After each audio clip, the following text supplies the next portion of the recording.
আমাদের নোয়াখালীর চরাঞ্চলে কিছু কিছু জায়গায় প্রত্যন্ত অঞ্চলে দেখা যাচ্ছে যে ভূতের উপদ্রব বা আপনারা যেটাকে বলতে পারেন যে অশরীরী কোনো কিছু এ ধরনের কোনো জিনিস ওই দিকটায় বেশি দেখা যায় আর কি। এটা হচ্ছে মাইজদি।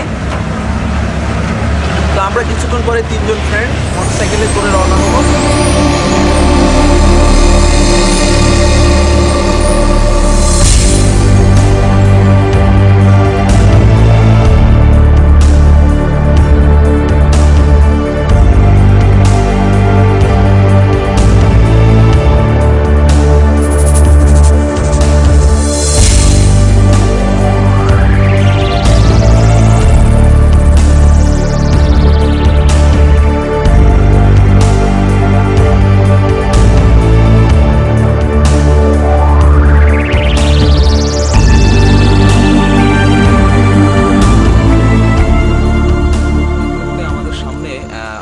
আরেক বড় ভাই উপস্থিত আছেন যিনি এই এলাকার বাসিন্দা। তো আমরা তার কাছ থেকে খবর পেয়েছি যে উনি ওনার স্বয়ং আসেন মাসুম ভাই, উনি স্বয়ং অনেক এরকম অশরীরী আত্মার মুখোমুখি হয়েছিলেন। আমরা তার মুখ থেকে কিছু শুনবো এখন। মাসুম ভাই, আপনি যদি আপনার অভিজ্ঞতা সম্পর্কে কিছু বলতেন।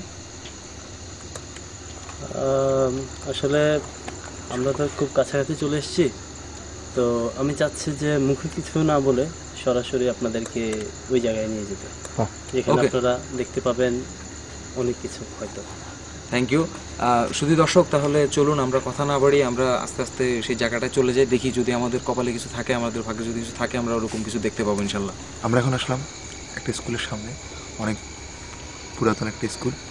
এই স্কুল দিকে আমরা এখন এগিয়ে যাবো আস্তে আস্তে। দর্শক, আমরা চাই আপনারা আমাদের সাথে থাকবেন। আমি অনেক এক্সাইটেড এবং ঠান্ডায় জমে গেছি একদম। আসুন সামনে যাই। এই দিকটা হচ্ছে একদম পুরোপুরি অন্ধকার জঙ্গল, জঙ্গলের পাশে হচ্ছে সেই পুরাতন স্কুলটা। আমরা এগিয়ে যাচ্ছি আস্তে আস্তে। এখানে এই স্কুলটাতে মাঝে মাঝে কিছু অদৃশ্য অশরীরী জিনিস দেখা যায়। আমরা এখন পর্যন্ত কিছু দেখতে পাচ্ছি না। আমাদের মোটরসাইকেলের হেডলাইটের আলোয় আমরা কিছু দেখতে পাচ্ছি না এখনো।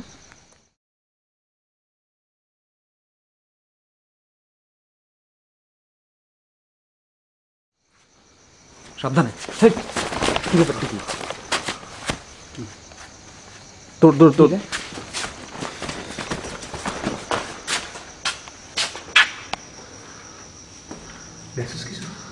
না, এক মিনিট দাঁড়া দাঁড়া দাঁড়া।